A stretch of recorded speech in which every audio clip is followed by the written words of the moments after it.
Le succès de l'ésotérisme est directement lié à son aspect ludique. C'est quelque chose de très dynamique, de très vivant. Ça satisfait notre besoin de consommer. Souvent, si on demande à Dieu, on a l'impression de prier dans le vide. Et s'adresser à quelqu'un qui a un pouvoir occulte, c'est recevoir une réponse immédiate. Qu'est-ce qui fait en effet qu'on s'intéresse tellement à ces pratiques occultes? Je pense que ça correspond à un véritable besoin de comprendre ce monde qui est complexe, qui est changeant et qui apparaît souvent inquiétant. Aujourd'hui, tout se marchandise. La souffrance est devenue mercantile. Au lieu de prendre des Doliprane, le corps, il agit vraiment. Celui-là, il est à 379 €. Celui-là, il est à 229. Et votre corps, vous a dit, celui-là, ça me suffit. Dans une société qui se cherche, où les gens sont mal, mais cherchent des réponses. Essayez d'être vrai. Nous sommes des sachants. Celui qui croit ne fait qu'écouter et croire. Celui qui sait expérimente. Ce sont des élixirs énergétiques. C'est spirituel, la voyance. Les gens, ils voient mal ça, mais c'est spirituel. La réponse, c'est les esprits qui la donnent. Parce que moi, quand tu viens me voir, j'étale mon jeu.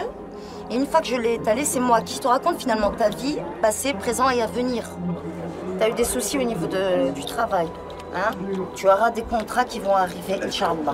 Et surtout, tu me téléphones pour me dire quand ça arrivé et si c'est bien arrivé. Et tu vas voir, tu vas être surprise.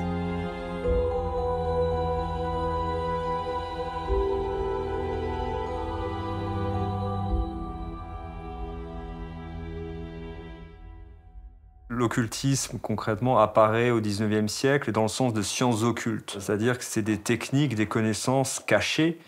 Et donc l'occultisme, c'est un ensemble de techniques qui peuvent relever de la magie d'une certaine manière, qui relèvent aussi de la divination, et qui seraient des moyens, on va dire, d'agir sur le monde, sur notre monde sensible, mais en interaction avec le monde, un monde invisible.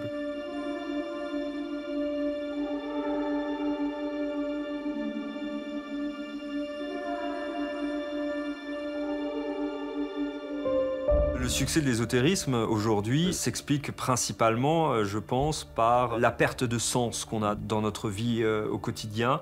On a cette idée finalement de « on vit, mais pourquoi ?» On va avoir en fait par ce biais-là des moyens de se rassurer sur ce qui est susceptible de nous arriver. Et c'est un moyen finalement de contrôler notre vie. Avec toutes mes tarifs, ce que j'ai fait, ça m'évite de discuter. On va rencontrer quelqu'un qui fait des stages d'initiation et de fil en aiguille, comme ça on se retrouve pris dans un engrenage où on va toujours plus loin, on explore toujours d'autres pratiques. Si le politique ne l'apporte pas, si le religieux n'apporte pas ces réponses-là, il va falloir essayer de les trouver ailleurs. Et là on se retrouve dans un système qui propose des solutions, des réponses. Si on fait un focus sur les 5 dernières années, en dehors de ce qui est un peu traditionnel, la voyance, la cartomancie, etc., ce qui se développe beaucoup, c'est d'abord le chamanisme. Aujourd'hui, ça se pratique même dans des petits villages. Donc avec un tambour, avec des danses, des substances hallucinogènes, et on pense entrer en contact avec le monde des esprits. On retrouve aussi un certain nombre de pratiques qui sont liées soit à des pratiques divinatoires, une forme de spiritisme mais un peu modernisé, on pourrait dire. Alors, il y a bien sûr la table de Ouija bien connue, mais d'autres formes de communication. Ça va aussi jusqu'à des panels qui vont être dans le satanisme et également des pactes sataniques que j'ai vus et rencontrés chez certains patients. Aujourd'hui, on est beaucoup sur des pratiques énergétiques. Je travaille beaucoup la question du psychotrauma depuis des années. Et là aussi, je me trouve avec des gens qui, face à leur psychotraumatisme, qui veulent absolument guérir, ce qui n'est pas si simple que ça. Et aujourd'hui, ça arrive de manière massive actuellement, toutes ces pratiques-là. Bonsoir, bonsoir. Bon. Bonsoir. Bonsoir. Après vous, et ensuite les escaliers.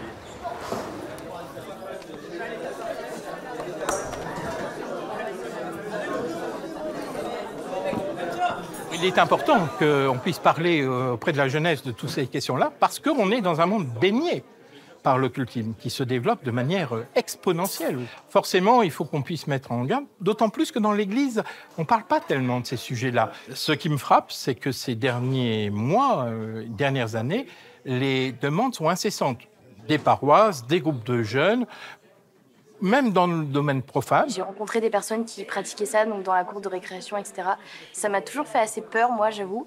Mais c'est pour dire que voilà, c'est quelque chose qui est quand même très, très présent dans notre société.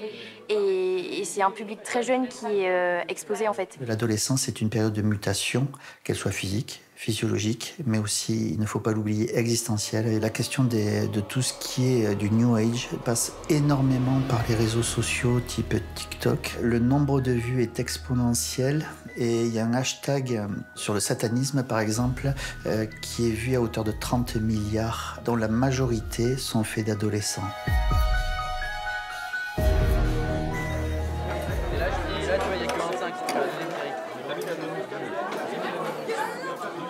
Nous allons aborder un sujet d'actualité.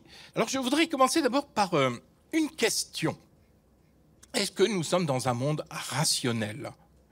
Vous savez qu'à partir du 19e, 20e siècle, il y a eu un certain nombre de philosophes, de penseurs, de politiciens qui étaient persuadés qu'on allait voir le triomphe du rationalisme, que la science et la médecine allaient tout régler et que finalement on était passé au temps de la magie, puis après au temps de la religion, et maintenant on est au temps de la science. Et pourtant, en ce début du XXIe siècle, tous les sociologues sont d'accord pour reconnaître que finalement aujourd'hui, ce qui se développe le plus, c'est ce qu'on appelle une mentalité magique. De manière concrète, la voyance, l'astrologie, la divination, c'est en très forte augmentation. Et en particulier depuis le début de la crise sanitaire. Quelques chiffres. La première chose, 59% des Français adhèrent au moins à une croyance occulte. Et 70% des 18-24 ans sont attirés par l'ésotérisme. 7 jeunes sur 10. Alors, plusieurs sources disent qu'il y a à peu près 100 000 astrologues, voyants et marabouts. Mais attention, 100 000 qui payent des impôts, qui ont pignon sur rue, vous pouvez largement multiplier par 3 le chiffre. Alors, quelle est la sorcière en 2024 ? La sorcière, c'est une jeune femme de 14-30 ans à peu près, dont la caractéristique, c'est que ce sont des jeunes femmes qui sont branchées, comme on dit, actives, très engagées socialement, en particulier dans le féminisme, l'écologie, tout ce qui est la cause animale, et surtout très présentes sur les réseaux sociaux.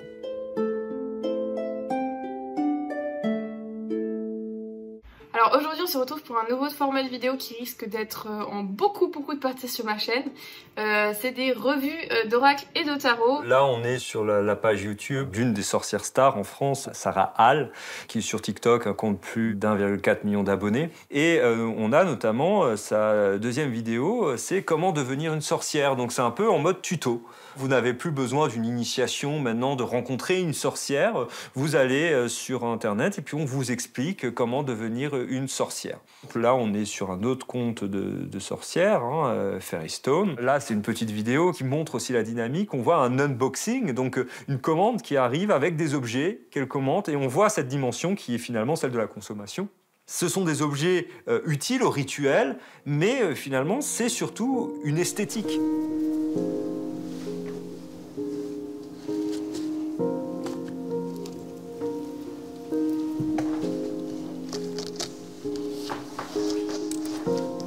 Un passif assez lourd, assez douloureux, donc je me suis réfugiée assez vite, on va dire, dans l'ésotérisme. À l'âge de 7-8 ans, je regardais les séries à la télé, c'était Charm, Sorcière Halliwell, beaucoup de gens connaissent. Je pense que je me suis réfugiée dans cette série pour oublier un petit peu le monde réel, finalement. Et ça m'a aidée, honnêtement, parce que c'est vrai que les sorcières, tout le monde s'identifie à ce genre de personnage, c'est cool, on a des pouvoirs, on fait ce qu'on veut, on fait la justice, on a envie de tester, c'est assez étrange, c'est mystique, ça met un peu d'adrénaline, la peur, tout ça, tout le monde cherche un peu ça quand on est jeune, je pense. Et bon, comme tout le monde, j'ai testé, des fois ça a marché, d'autres pas.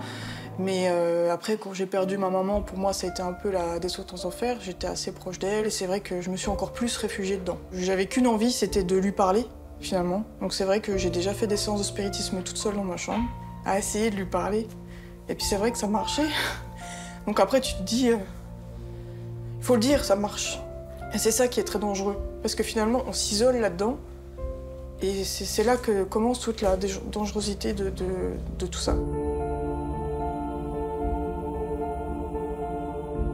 Une des demandes qui revient le plus aujourd'hui et qui est peut-être le plus fort, c'est par rapport à la mort et l'après-mort. Hein. C'est de grandes questions. Et en particulier, des personnes qui sont fragilisées par un deuil. Et très vite, finalement, même les gens qui ont pratiqué se rendent compte eux-mêmes que ce qu'ils pensent être les âmes des morts, ce ne sont pas les âmes des morts. Mais on parle vraiment à des êtres. Le monde invisible, c'est le monde des anges.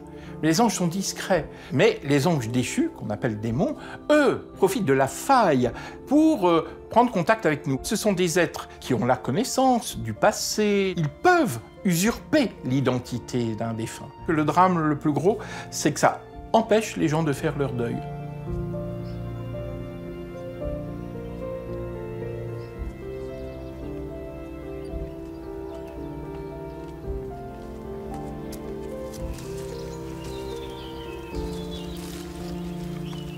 Le tarot, j'ai commencé, j'avais 16 ans et j'ai arrêté, j'en avais 38. Et je l'ai pratiqué comme mon métier pendant presque 6 ans. J'avais un collaborateur, un médium qui était connu, donc il avait une boutique ésotérique à Metz. Voilà, c'est à cette époque-là aussi j'étais approchée de la franc-maçonnerie. Ils voulaient absolument que je travaille avec eux. Donc c'était assez insistant, parce qu'ils sont revenus à la charge plusieurs fois. Et moi, à cette époque-là, au moment en fait, où ils m'ont approché, j'avais déjà envie d'arrêter. Je sentais que c'était plus bon, voilà, que les gens étaient accros. Et ils se disent, de toute façon, si tu cherches quelque chose d'autre, un autre travail dans la région, si tu ne travailles pas pour nous, on fera en sorte que tu ne trouves pas de travail. Et instinctivement, en fait, j'ai répondu, je ne vends pas mon âme au diable. Une fois qu'on commence à mettre un pied là-dedans, des choses arrivent.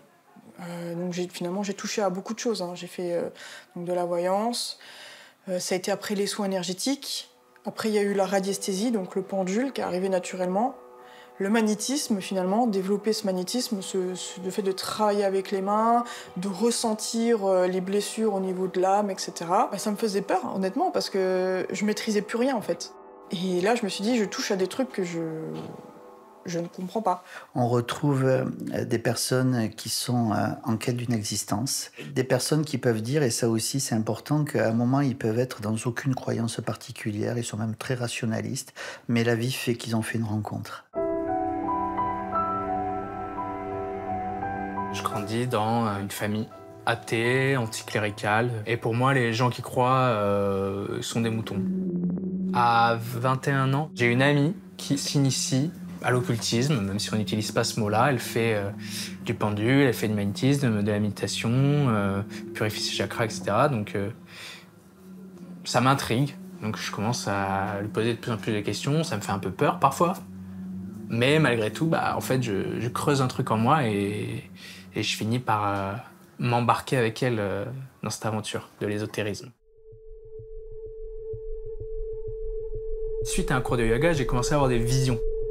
Donc des visions notamment d'une divinité égyptienne. Et en fait, ces visions sont allées crescendo, où j'ai vu de plus en plus de choses, des sortes de visions intérieures, j'entends, hein, pas des visions extérieures, des choses quand je fermais les yeux, j'avais comme un rêve, mais c'était très précis. Je vais avoir de plus en plus des sensations dans mes mains, d'énergie qui deviennent brûlantes, piquantes, qui sont comme d'énormes boules de feu que je n'arrive plus à maîtriser. Donc ça me fait même peur à un moment donné.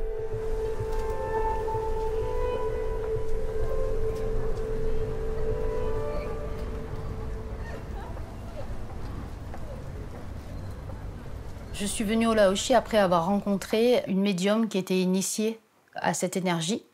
Donc le Laoshi, c'est une énergie de lumière, c'est une fréquence énergétique. C'est le même principe que le Reiki, mais ce n'est pas la même énergie que l'énergie Reiki.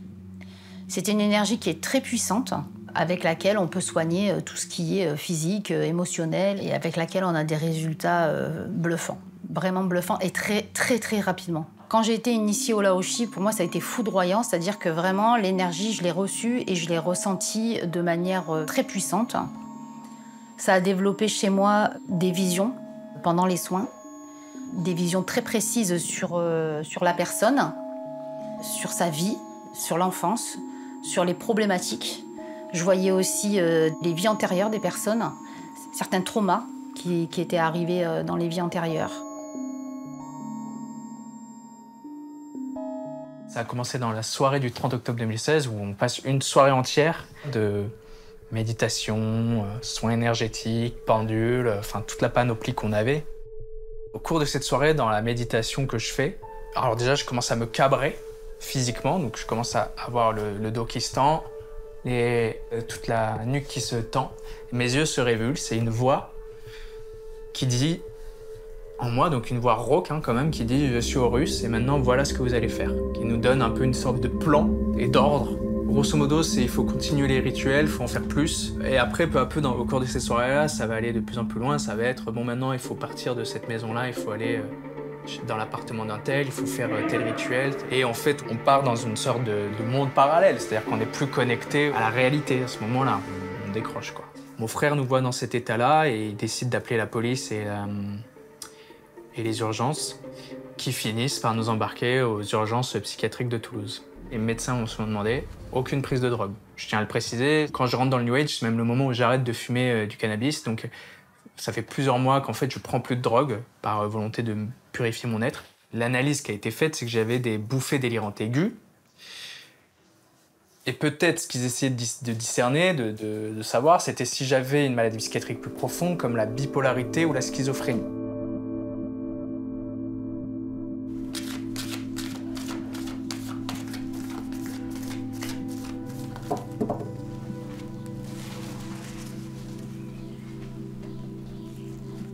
J'avais des clients réguliers et des clients qui venaient qu'une seule fois. En fonction des personnes, ça fonctionnait plus ou moins bien. J'ai eu des personnes pour qui ça n'a pas fonctionné, il faut être honnête. Et j'ai eu des personnes pour lesquelles ça a tellement bien fonctionné que dès qu'ils avaient un bobo, ils me rappelaient. J'ai eu d'autres patients aussi, si on peut appeler ça des patients, je dirais plutôt des consultants, parce que je ne suis pas médecin, loin de là. Ces consultants, il y avait une addiction. Ils ressentaient un bien-être immédiat après le soin. Donc dès qu'il y avait un bobo, j'avais un SMS et il fallait faire à distance. Ça pouvait être 2, 3, 4 fois par semaine. J'en étais arrivée à un point où je sortais plus sans mon pendule, où j'avais toujours un jeu de cartes dans mon sac. J'étais obnubilée par ça. Je vivais que par là. À mon sens, le principal danger qu'il y a, c'est un phénomène de dépendance. C'est ce qu'on peut voir dans les drogues. Et on n'imagine pas que ça peut fonctionner comme ça parce que on se dit non, c'est du relationnel, c'est une consultation. Mais finalement, c'est le même engrenage parce que ce qui se passe dans ces consultations, ça se joue au niveau de l'émotionnel. Certains praticiens ont l'ascendant. Et les personnes en face d'elles étant fragiles, le détournement peut arriver très rapidement. Il n'y a pas plus difficile, je crois, de décoller quelqu'un de l'emprise. Et même quand ils sortent de ces schémas-là, ces personnes-là, elles ont tous ces termes où elles disent « j'ai besoin de retrouver des nouveaux repères ». Et ce sont des gens qu'on peut avoir avec des témoignages où ils disent « mais je ne sais pas comment vivre ». Parce qu'à un moment, ils retrouvent le vide.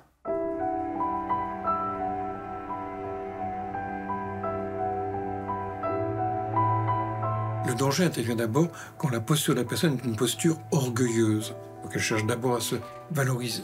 Deuxième critère important, est-ce que la personne utilise ses capacités pour servir l'autre ou pour asservir l'autre? Autrement dit, pour se servir elle-même. Troisième critère aussi, est-ce qu'elle fait intervenir des forces qu'elle ne connaît pas, notamment intervenir des noms démoniaques à ce moment-là, ou des prières, des invocations? Et là, bien évidemment, il faut l'écarter. Allez, on va faire dodo. Hop, où est le lapin? Il est là-bas. J'ai commencé à faire beaucoup de paralysie du sommeil, où je voyais des personnes au bout de mon lit. J'ai eu des expériences assez traumatisantes. Après, moi, j'ai essayé d'en parler à mon père et ma belle-mère, donc forcément, ils me prenaient pour folle.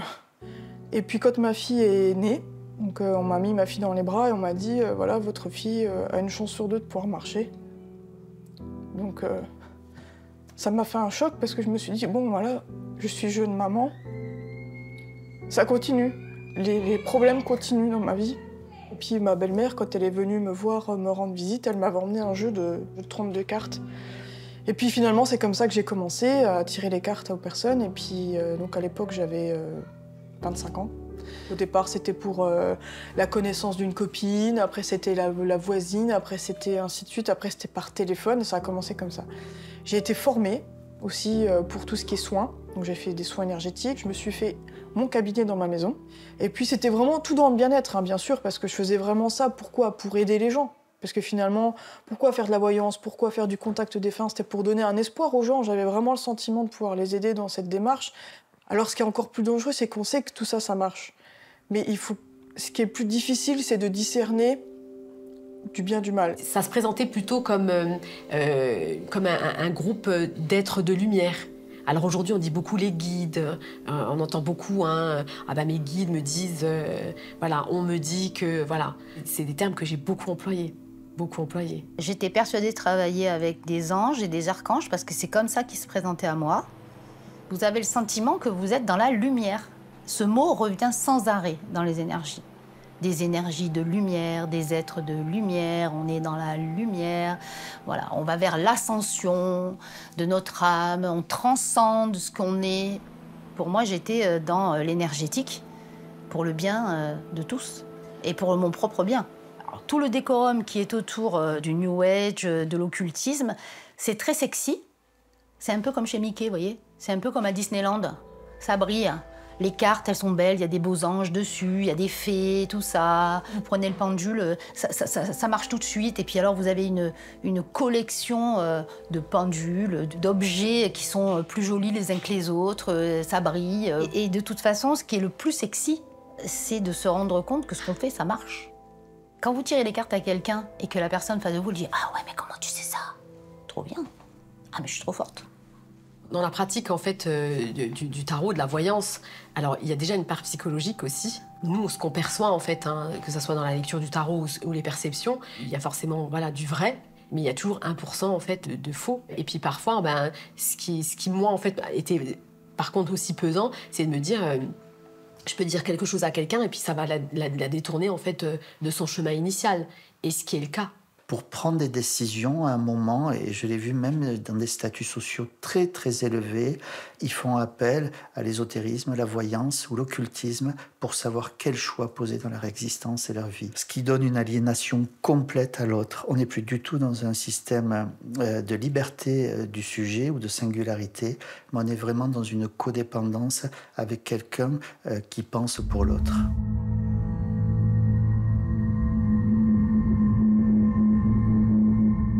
Imaginez par exemple que vous allez voir un médium et puis que ce médium, en quelque sorte, vous scanne, parce que c'est comme ça qu'ils le disent. J'ai même vu des grands médiums qui m'ont dit, moi, quand je serre la main de la personne, je la télécharge. Excellente image pour faire comprendre ce pouvoir. Par porosité, ils rentrent dans la personne sans frapper et ils ont accès à leur intime qu'ils leur resservent après sur un plateau d'argent. Et là, c'est totalement bluffant. Et la personne, d'un seul coup, est tellement bluffée qu'elle baisse sa garde rationnelle. En quelque sorte, elle baisse le niveau rationnel. Elle rentre dans une possibilité d'adhésion à l'irrationnel et à des scénarios que le médium va lui présenter comme étant vrais pour la suite. Je voulais aider les gens, j'essayais de faire quelque chose de bien. Mais indirectement, on touche à la magie noire sans savoir. C'est ça qui est encore plus délicat, parce que finalement, on entraîne les gens avec nous, et c'est ça qui est dangereux. Alors les gens, ils vont nous dire, parce que je l'entends encore, ça fait du bien, on sait pas de qui ça vient, mais c'est pas grave. Si, c'est grave. Oui, ça marche, là. Mais après, il y a toujours une conséquence, soit pour le thérapeute, soit pour la personne qui vient, et des fois c'est les deux, quoi. Où les gens après reviennent, ils disent « je comprends pas, j'ai ça qui m'arrive dans ma vie, c'est pas ce que je pensais, etc. » Et en fait, les problèmes arrivent. Spinoza avait donc cette formule où il disait que le bien du moment n'est peut-être pas le bien de demain, et je suis tout à fait d'accord avec ça. Je ne peux que le voir au travers des patients, et pour l'avoir pratiqué et partagé avec d'autres collègues, c'est qu'à un moment, ce sont des personnes où ça va mal aller dans leur vie et qui aboutissaient à ce qu'on appelle des déplacements de symptômes, parce qu'il se passe des choses où effectivement il y a l'abolition de certains troubles, mais par contre en différé, il peut se passer des choses et qui peuvent aboutir à des choses très très graves, des décompensations même psychiques. Imagine qu'on utilise un scalpel, un médecin utilise un scalpel. Sur ce scalpel, tu le sais pas, il y a une maladie, mais invisible. C'est comme si le scalpel n'avait pas été nettoyé. Donc il fait son opération.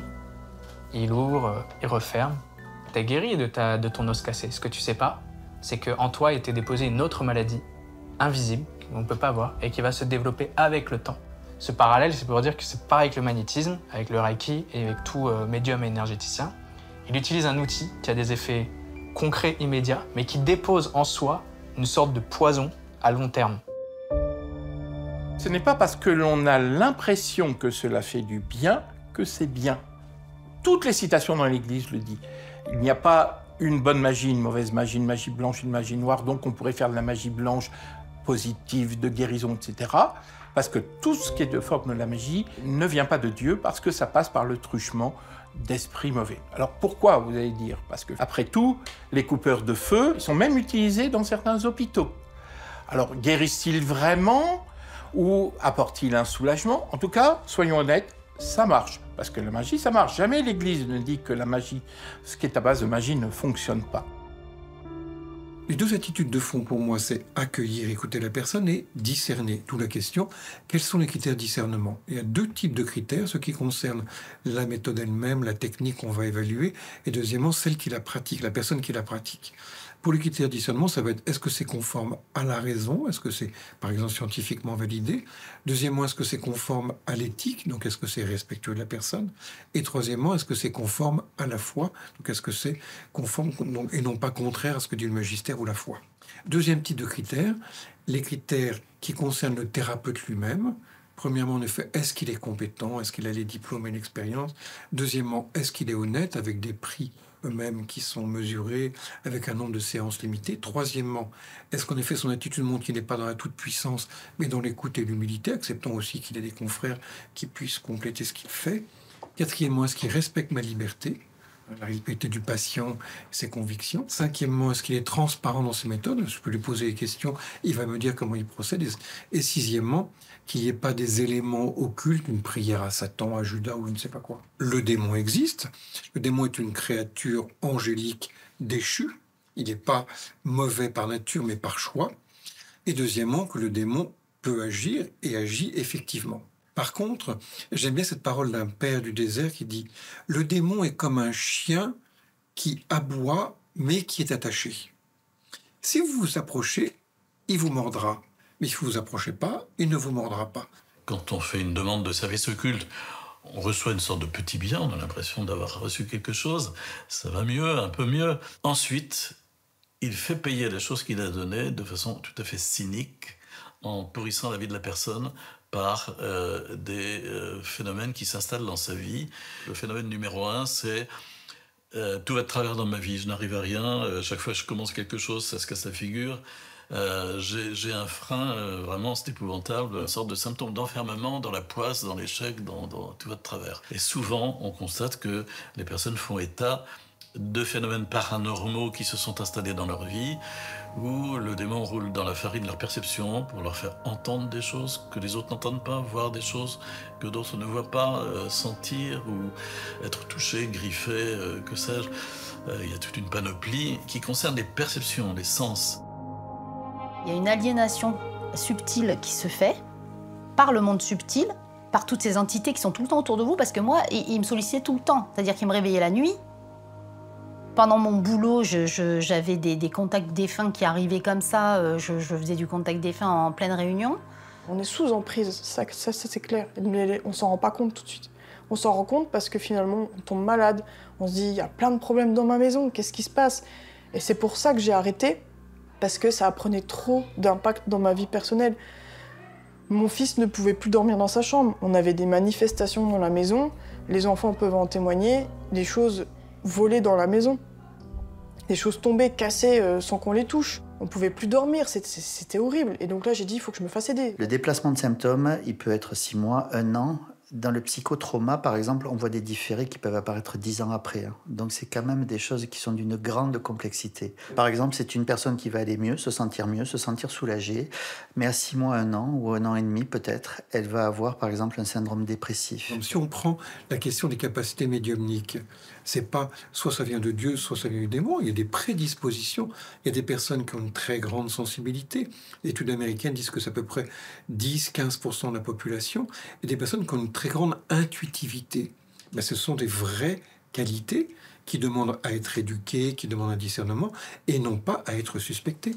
Quand Jésus guérit un malade, c'est le signe d'une guérison beaucoup plus profonde, d'une guérison spirituelle.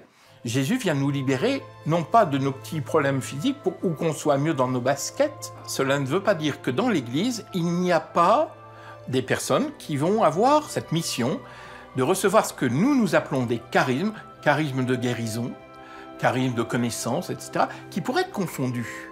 Quelle est la différence entre un charisme et un don ? Un charisme, ça vient de l'Esprit Saint, et c'est toujours donné dans le cadre de la prière. Ce n'est pas permanent. Alors que dans les dons, le magnétiseur détourne d'une certaine manière ce geste d'appel. Simplement, il n'appelle pas l'Esprit Saint. Qui appelle-t-il ? Les pouvoirs occultes, on peut les obtenir de plusieurs façons. On peut les obtenir parce qu'on a soi-même été tellement soigné, entre guillemets, par ces thérapies-là, que par débordement, ça donne naissance à des pouvoirs occultes. Et puis, il peut y avoir des transmissions familiales. Il se peut que chez les descendants, il y ait une médiumnité qui surgisse de nulle part, parce que précédemment, des personnes de la famille, à un instant T, se sont compromises avec la médiumnité, avec la divination.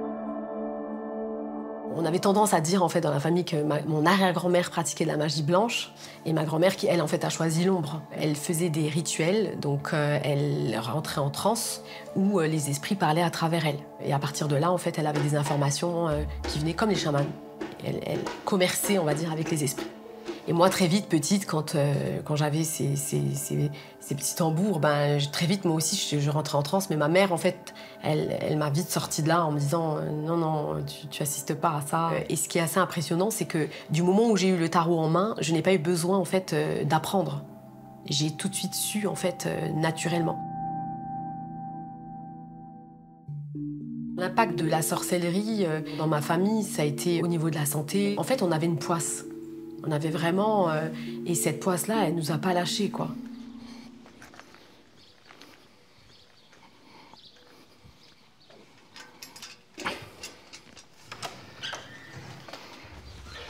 Bonjour Marielle, comment ça va? Bah, ça va, ça peut aller. Alors, quoi de neuf depuis la dernière fois? Beaucoup de choses. Oui. Et là, tu as le sentiment que c'est un peu difficile en ce moment? Oui, en ce moment, c'est très intense. Parce que je oui, pensais avoir réussi à fermer toutes les portes et finalement, ils arrivent toujours à trouver une faille. Oui. C'est pour ça que je pense qu'avec l'exorcisme, c'est bien que vous ayez un contact avec lui pour qu'il vous accompagne aussi, hein, paisiblement. Les choses sont stassées, hein, ça fait partie du petit combat. C'est vrai que ça commence maintenant, ça fait 1 an et demi. Oui, ça fait 1 an et demi. Que j'ai voulu arrêter tout ça et c'est un combat quotidien. Mais c'est un combat qui finit. Oui, il faut que tu gardes. Et en même temps, moi je peux te dire, depuis que je te connais, je vois quand même, tu as quand même beaucoup avancé, changé. Maintenant, j'arrive à un point où je me dis, bon, c'est tout, je laisse les choses se passer, je sais que les choses vont se mettre en place tout seul. Et... Voilà, il faut faire confiance.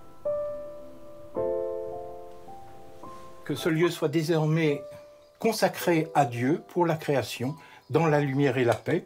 Nous te le demandons par Jésus le Christ, notre Seigneur, au nom du Père, du Fils et du Saint-Esprit. Amen.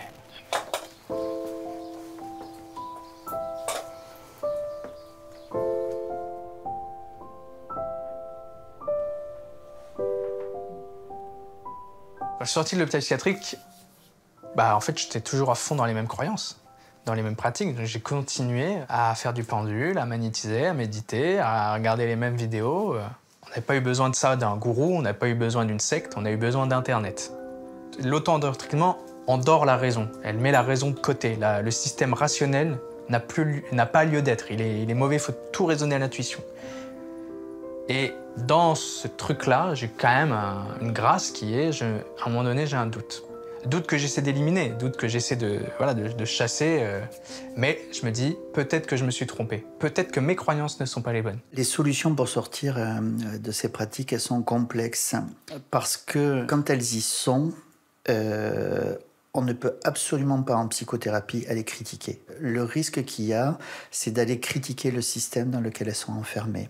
C'est ce qu'on appelle un renforcement négatif. Ça nous demande, alors moi j'appelle ça toujours d'être là pour les patients et de garder la porte ouverte, mais sans toucher le système. J'accueille, j'écoute, mais je ne critique jamais au sens d'attaquer.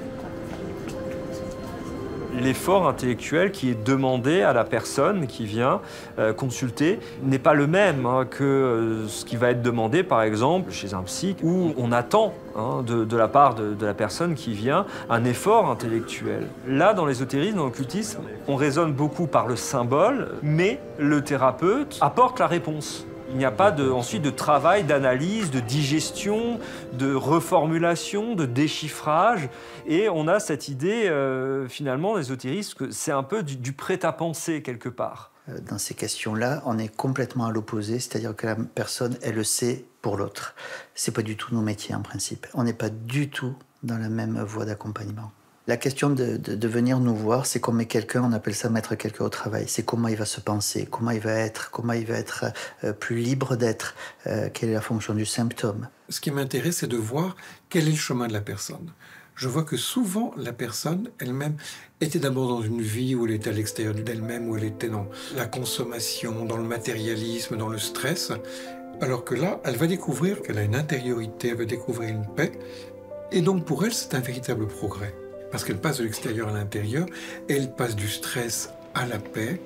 Elle va découvrir aussi qu'elle est non pas séparée des autres, mais connectée et connectée aux autres. Dans ce sens-là, quand je vois ça, je vois un vrai chemin spirituel d'évolution. Ce chemin, qu'elle croit être achevé quand elle découvre tout ce qui est en elle, doit se continuer par un troisième temps où, pour moi bien sûr, elle doit découvrir aussi qu'il y a un Dieu créateur. Donc elle doit passer de l'intérieur vers le supérieur.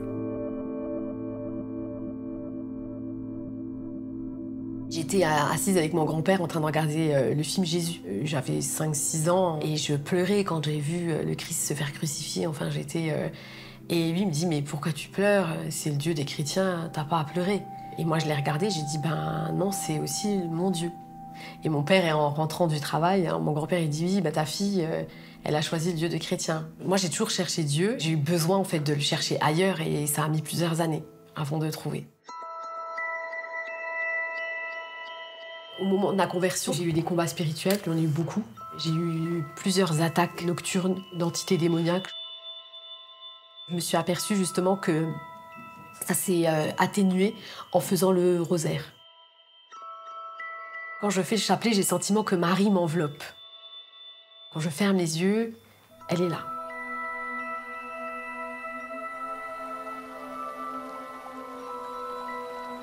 Avec mon mari, donc, on a été à la grotte de la Sainte-Baume.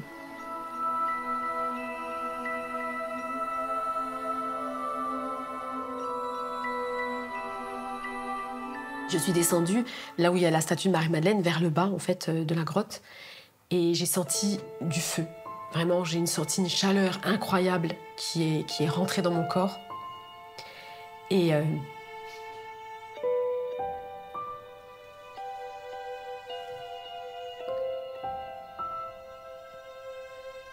là, j'ai vu, en fait, en flash, j'ai vu Jésus. Et j'ai compris, en fait, il n'y a pas de mots. Et là, c'est beau mais violent. Parce que j'ai compris en une seconde que toutes mes croyances étaient fausses. Tout ce que j'ai pu vivre avant, ça s'est arrêté. Ça s'est arrêté net.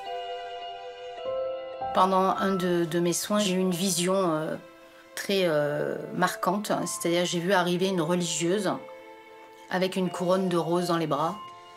Et elle a posé la couronne de roses sur le cœur du consultant.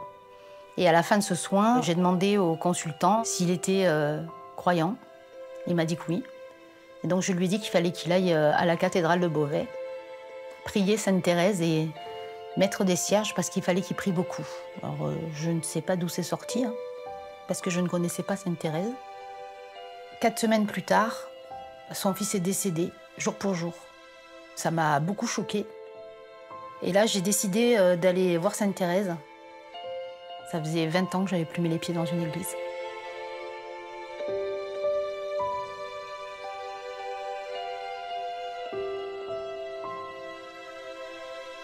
Dans les semaines qui ont suivi, j'étais tellement mal, en fait, j'ai décidé d'arrêter de faire des soins. Et j'ai eu des visions nocturnes et des cauchemars pendant plusieurs semaines qui m'ont empêché de dormir, qui m'ont terrorisée. Donc suite à ça, j'appelle ma sœur qui est très croyante et qui me dit « Agnès, il faut que tu pries la Sainte Vierge parce que le diable a horreur de la Sainte Vierge. Il faut que tu fasses une neuvaine à Marie qui est défait les nœuds. » Et ce soir-là, donc le soir de la première neuvaine, quand je commence à prier la Sainte Vierge et à lui demander de me libérer du mal et de me prendre sous son manteau, de me protéger, j'entends très clairement dans ma tête « Mon enfant, enfin tu viens à moi. » Il peut arriver que les personnes qui ont développé leur perception paranormale à un point assez important aient des ressentis, j'allais dire presque XXL, dans le domaine occulte, mais quelquefois aussi le Seigneur peut s'en servir dans le domaine spirituel. C'est-à-dire que le Seigneur ou les saints aussi consentent à se servir du développement des perceptions paranormales comme une sorte de vecteur par lequel lui, il va pouvoir intervenir aussi à un moment qui est celui de leur conversion.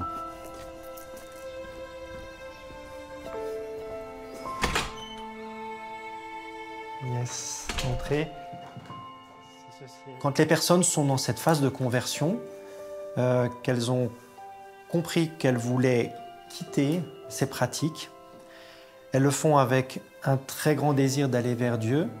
Et donc là, on sent qu'il y a un grand besoin de prière et il y a besoin d'aider les personnes quelque part à reprendre autorité spirituelle sur leur vie en se positionnant clairement.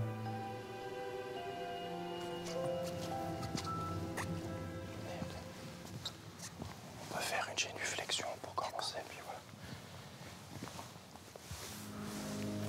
Voulez-vous renoncer à ces cultes par lesquels ce n'est pas Dieu qui est adoré? Oui, j'y renonce.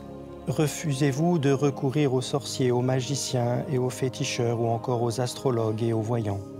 Oui, j'y renonce. Êtes-vous prête à vous attacher à découvrir plus profondément le Christ et son évangile et à le suivre? Oui, je le veux. J'ai compris qu'il restait encore beaucoup de blocages en moi. J'avais vraiment ce sentiment qu'il fallait impérativement que je voie un prêtre exorciste.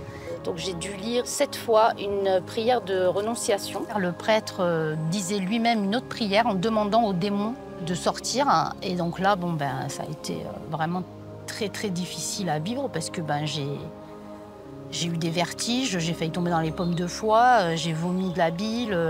Suite à ça, il a fermé tous mes chakras. Une fois que la porte était refermée, il l'a scellée avec la croix et le précieux sang du Christ. Et progressivement, tous mes dons sont partis. Je distingue le religieux ou la religion de la pensée magique qui est l'ésotérisme. Pour moi, la religion, elle touche à la transcendance. Du latin religere, ça veut dire relier les hommes entre eux par l'amour ou à la transcendance dans l'amour. C'est pas du tout une question ésotérique de la pensée magique et encore moins la religion dans quelque chose qui serait de l'aliénation.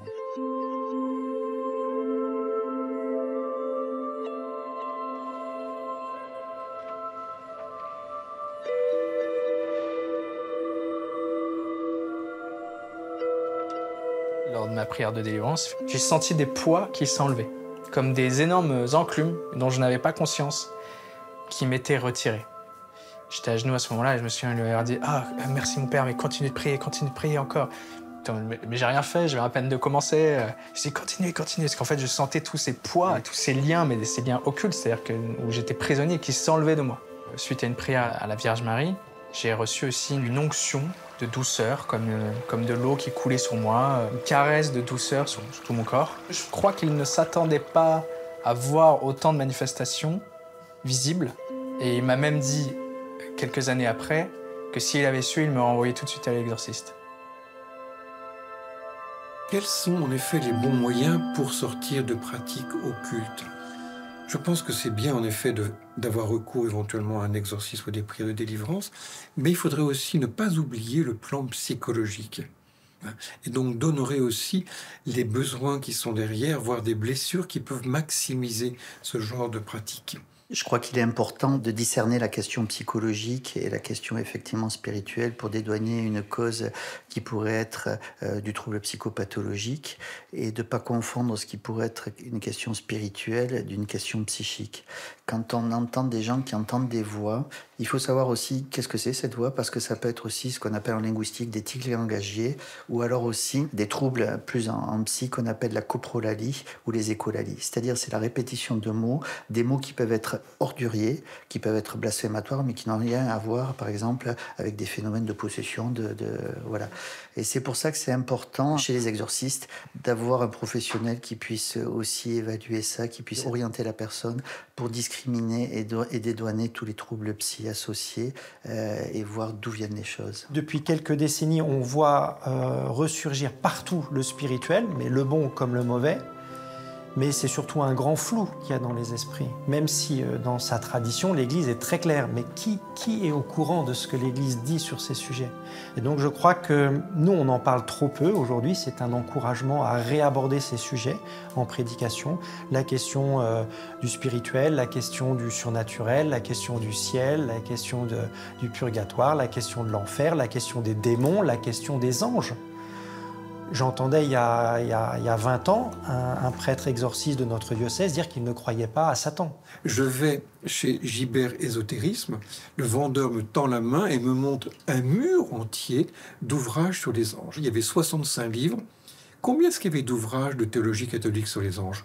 5. Donc, de fait, on parle nous très peu des anges. La niche écologique des anges est occupée par l'ésotérisme. C'est intéressant du point de vue pastoral. Si nous nous intéressions davantage aux anges, à leur action dans la vie des hommes et dans la nature, l'ésotérisme n'aurait pas besoin d'occuper tout le terrain. Il y a un moment, il faut faire un choix profond, en renonçant. Et ça passe par se débarrasser d'objets. Donc brûler les objets qu'on a pu avoir, c'est les enterrer, etc. C'est une manière un peu symbolique de pouvoir dire « je renonce ».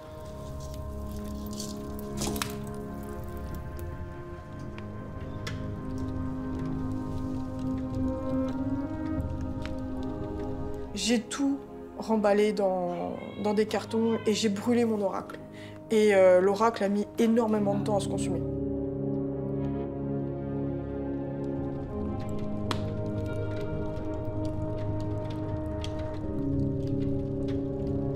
J'ai décidé de me séparer de tout ce que j'avais, de tous mes objets ésotériques, de mes pendules, de mes cartes, de mes jeux, de mes oracles, de tous mes livres.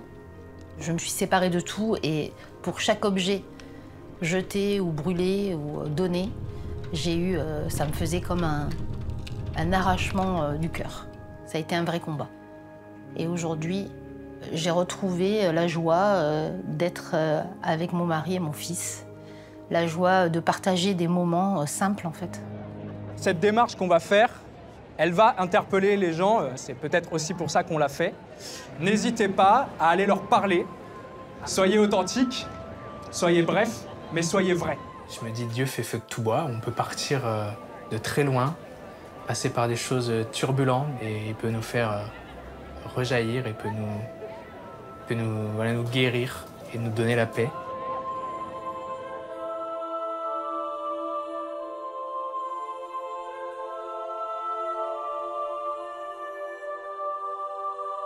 L'amour que Dieu nous fait ressentir, ça n'a rien à voir avec ce que l'ésotérisme ou les entités peuvent nous faire ressentir. Et je me rappellerai toujours ce que j'ai ressenti la première fois où je me suis approchée quand il nous présente Jésus avec l'hostie. Et j'ai eu vraiment le sentiment d'être une enfant qui avait fait une énorme bêtise. Et j'étais là vraiment dans le pardon en me disant « S'il te plaît, pardonne-moi, je suis désolée d'avoir fait tout ça. Je pensais pas à mal. » Et on se sent vraiment comme un enfant en fait. Et c'était très puissant pour moi parce que j'ai ressenti son amour, j'ai pas ressenti d'agressivité. Et c'est comme s'il me disait « Bah oui, je te comprends, je te pardonne. » Enfin, c'était vraiment libérateur en fait. C'était beau. Le jour où je vais demander le baptême, mon père décède ce jour-là. Ça a été en même temps difficile et en même temps, je me dis bon bah maintenant je vais sur une autre voie, un autre chemin. Maintenant je suis chrétienne et je peux le dire haut et fort. Marie-Madeleine, je te baptise au nom du Père et du Fils et du Saint-Esprit. Comme ça a transformé ma vie, ben, ça a impacté en fait ma sœur et ma maman aussi qui n'allait plus à l'église et qui retourne à l'église aujourd'hui parce qu'elle m'a vu vivre cette expérience. Bernadette, Nadia, Leïla, sois marquée de l'Esprit Saint, le don de Dieu.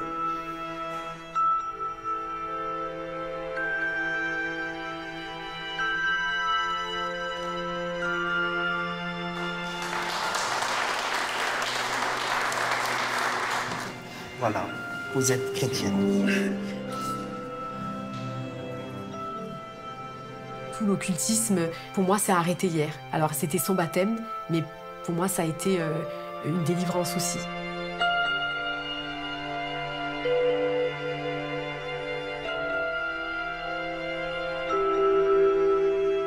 On sait que Dieu permet aussi ce combat spirituel. Et parfois, c'est en passant malheureusement par ce chemin qu'on voudrait bien éviter, évidemment, de l'occultisme. Mais finalement, Dieu s'y retrouve parce que c'est aussi des occasions de conversion.